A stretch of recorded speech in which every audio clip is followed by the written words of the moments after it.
Baik guys, Assalamualaikum warahmatullahi wabarakatuh guys. Kembali lagi bersama saya orang lembur ya dari ujung negeri anta berantai.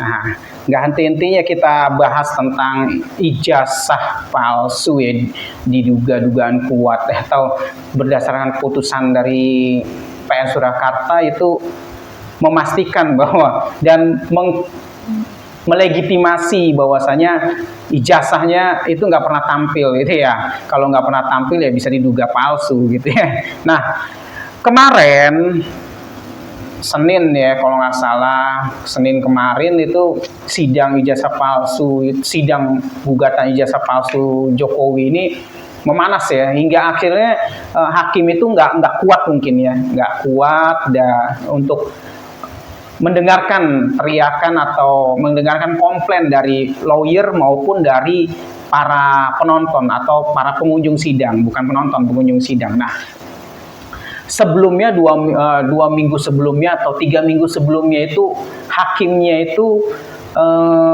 sempat nggak suka sama kalimat takdir ya, akhirnya sempat dibentak juga sama lawyer dan langsung ciut ya.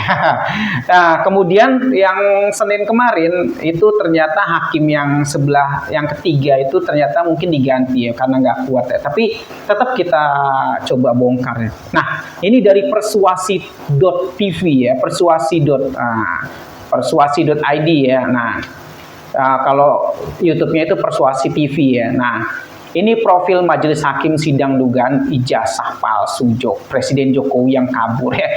Hakim kabur hanya terjadi di negara ini ya, dalam sejarah rezim ini berkuasa ya. Dalam sejarah negara Republik Indonesia ada hakim kabur dan tidak mau mengadili apa yang diminta oleh rakyat.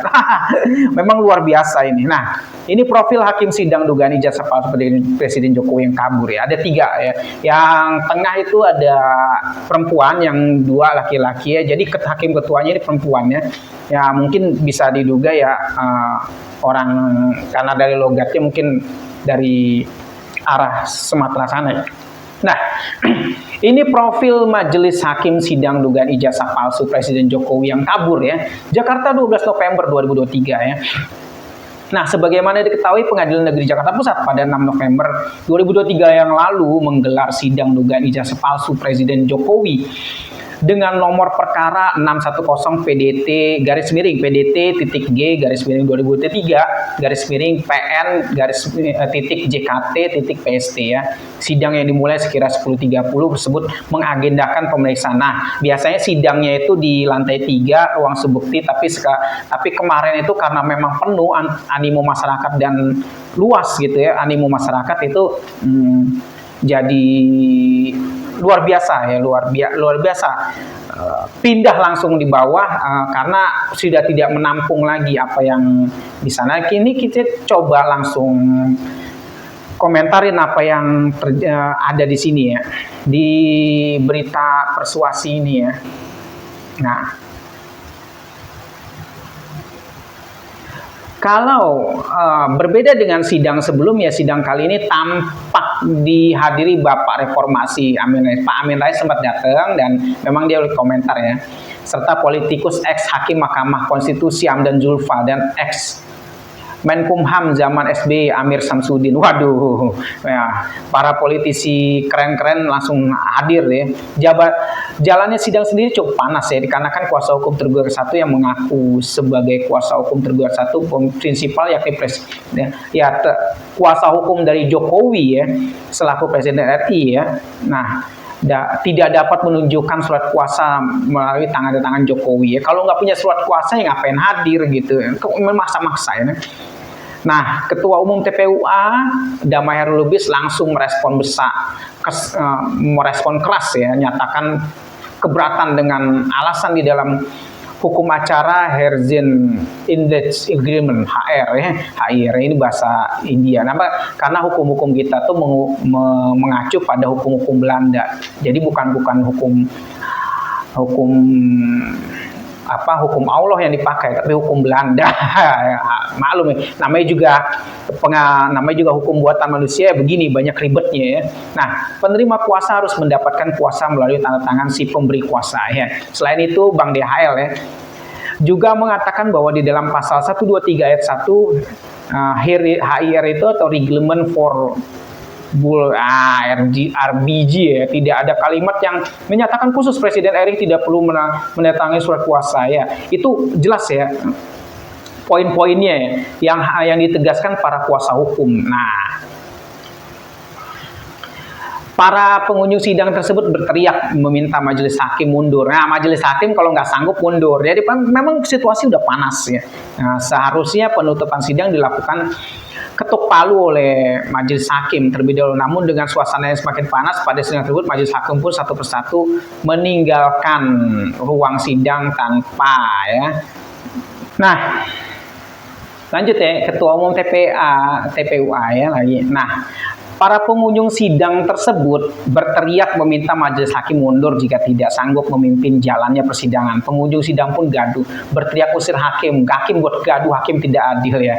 Ya, kalau keadilan itu ada, tentunya bukan karena memakai hukum buatan manusia, tapi memakai hukum buatan Allah Subhanahu wa taala ya. Tahu sendiri kan kalau memakai hukum buatan Allah Subhanahu wa taala nggak ada manusia yang bisa mengotak-atiknya hukum itu ya. Nah, berikut profil ya, kita coba bongkar sedikit profilnya, profil majelis hakim sidang dugaan ijazah palsu Presiden Joko Widodo yang telah dihimpun redaksi persuasi.id ya dari berbagai sumber ya.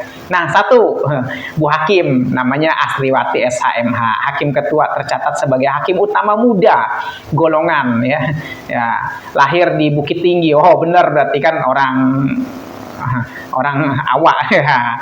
1 Januari 19 Bukit Tinggi 1 Januari 1965 ya. Sebelum menjadi hakim di Pengadilan Negeri Jakarta Pusat, Astriwati SHMH pernah menjadi hakim di Pengadilan Negeri Cibinong. Waduh, sekitar tahun 2001 pada tahun 2018. Dirinya menjadi hakim di Pekanbaru, lalu menjadi hakim di Pengadilan Tinggi Riau ya. Tahun 2019. Dirinya pernah menempuh pendidikan di Universitas Andalas mengambil gelar S1. Selain itu ia juga mengambil gelar S2 di Universitas 17 Agustus Untak 17 Agustus 1945 ya. Berdasarkan data laporan harta kekayaan LHKPN KPK ya. Jadi seluruh data-data pejabat penyelenggara negara seluruhnya termasuk pegawai-pegawai negara itu bisa dibongkar ya. Nah, disampaikan pada tanggal 20 Januari 2023 ya, terakhir ya, periode 2022 sebanyak total harta Bu Astriwati ini Rp520.919.076 dengan rincian sebagai berikut. Tapi ingat, ini perinciannya mengacu pada laporan dia tahun periode 2022 tahun lalu. Jadi bukan saat dia menyidangkan kasus ini, harap dipahami ya. Nah, tanah dan bangunan 290.316.000 ya. Tanah dan bangunan seluas 150 meter persegi ya, di Kota Agam ya. Hasil sendiri. Jadi hasil sendiri itu 200 juta ya. Tanah dan bangunan seluas ya. Di Kota Agam sendiri hasil sendiri 50 juta ada. Tanah dan bangunan seluas ya 15 meter persegi, 11,65 meter persegi di Kabupaten Kota Agam, hasil sendiri 40 juta. Alat transportasi dan mesin ya, alat transportasi dan mesin mungkin bisa traktor untuk padi bisa juga ya. Tapi di sini adalah bisa motor, bisa mobil gitu ya. Nah, nilainya 41.755. Ya, nah harta bergerak lainnya ya, motor. Nah di sini dijelaskan ya, jadi nggak ada traktor, jangan ngada-ngada gitu, nggak ada traktor. Jadi dia mungkin nggak punya sawah, jadi dia berprofesi sebagai hakim, nggak mau punya profesi lain-lain mungkin ya. Nah, motor Honda Beat, sepeda motor tahun 2014 hasil sendiri ya, 6 juta belinya, gila. Motor Honda Scoopy hasil sendiri, jadi 15 juta. Oh, kenapa harganya kok turun ya? Karena kan dia mungkin belinya second atau harganya itu di input berdasarkan harga sudah penyusutan gitu ya, harap maklum. Jadi kalau ada motor Honda Beat masih bagus 2015, harganya 6 juta, mungkin udah diborong orang mungkin ya. Nah, motor Honda Scoopy sepeda motor. Dia nggak punya mobil, jadi punya motor semuanya. Motor Honda Scoopy sepeda motor tahun 2022, hasil sendiri 20 juta ya. Harta bergerak lainnya 73.970 juta ya. Kas dan setara kas. Jadi kas tuh cuan, ngerti cuan. Nah, Ibu Hakim ini pegang duit atau harta yang bisa jadi kas, jadi cuan langsung 114 juta. Waduh, keren itu. Nah, berikut kita bongkar yang hakim yang satu lagi. Yang kemarin nggak datang, dia pinggir sebelah kanan. Nah, yang komentar takut takbir itu sebelah kiri dari gambar ini mungkin ya. Nah, Teguh Santoso SH, hakim anggota. Waduh, Teguh Santoso merupakan anggota Majelis Hakim Perkara saat ini. Dia tercatat ya, Hakim Madya Utama, golongan pembina utama muda di Pengadilan Jakarta Pusat, kelahiran Purworejo, 10 Agustus 69. Waduh. Teguh Santoso sebelumnya pernah menjadi hakim unit kerja Pengadilan Tinggi Banjarmasin ya. Terus diketahui pernah menempuh pendidikan S1 di Universitas Cokro Aminoto Yogyakarta ya. Berdasarkan laporan kita bongkar harta kekayaan per tanggal 30 Januari 2023 periode 2022. Jadi harta dia tahun 2022 sepanjang Januari sampai Desember ya sebanyak total 2.122.423.748 rupiah rinciannya. Ya guys, aduh gemeter saya bacanya. Tanah dan bangunan. Jadi hakim ketua itu belum tentu dia paling kaya ya. Lu tahu sendiri lah. Tanah dan bangunan senilai 945 juta ya. Bangunan seluas 125 meter persegi, kota Kulon Progo. Jadi orang Jawa. Kulon Progo 370 juta ya.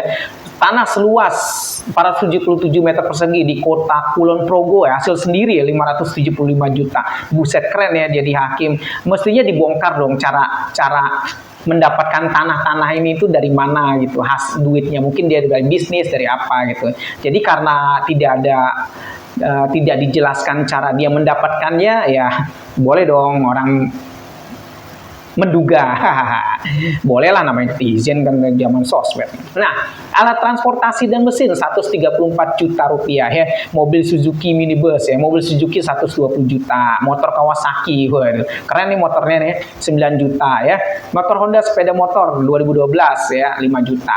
Harta bergerak lainnya 767 juta ya. Harta bergerak lainnya bisa aja mobil-mobilan atau bisa aja kereta-keretaan punya anaknya, bisa itu ya. Nah, terus dia pegang kas dan setara kas 276.423.748. Buset.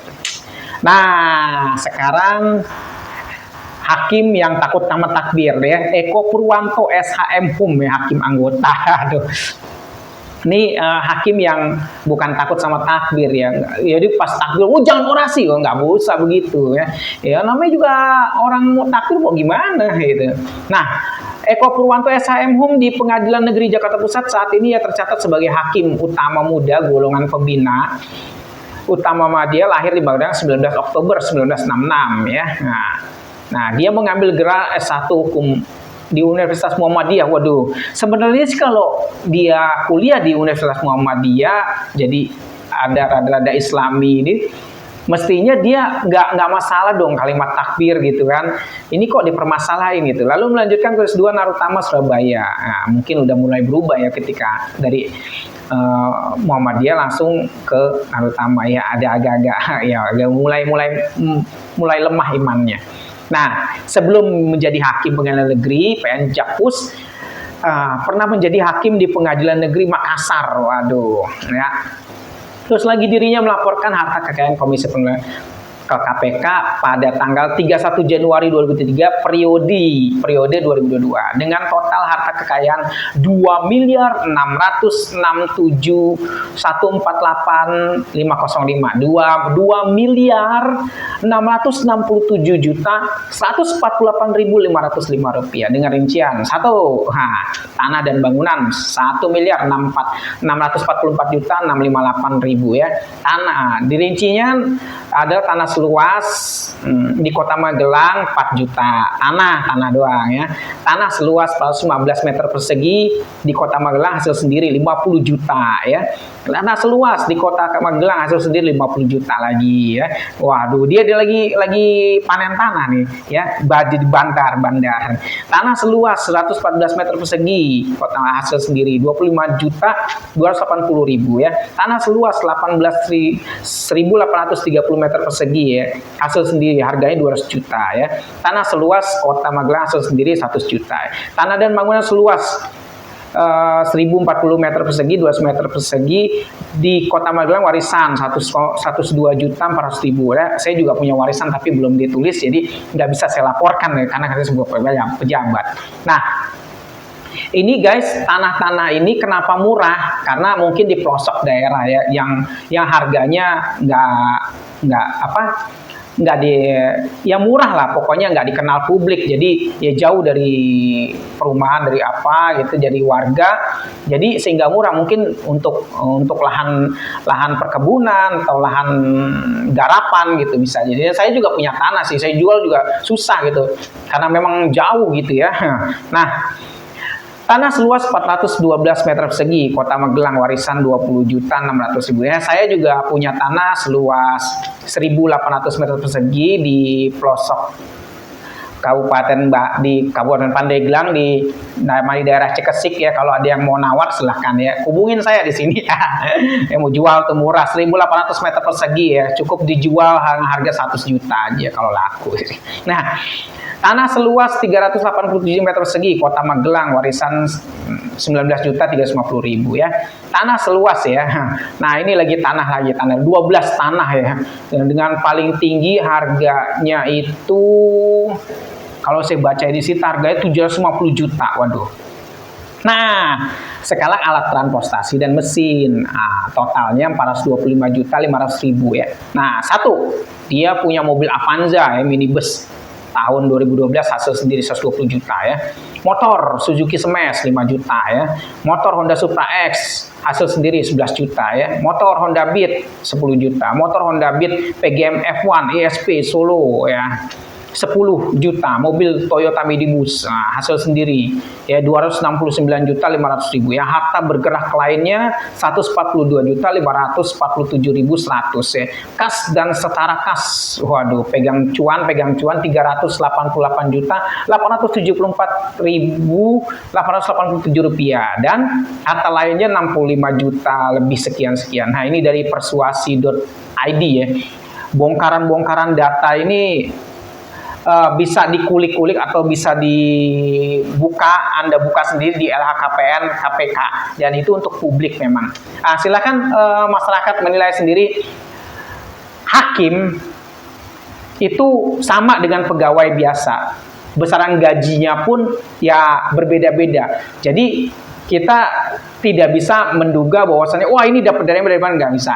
Mungkin dia bisa menabung, dia mencicil gitu. Nah, terus ada juga yang tadi tulisannya harta warisan. Nah, yang kita sesalkan adalah dia tidak mau mengadili apa yang rakyat ingin ketahui, itu aja. Nah, jadi silakan masyarakat menilai sendiri.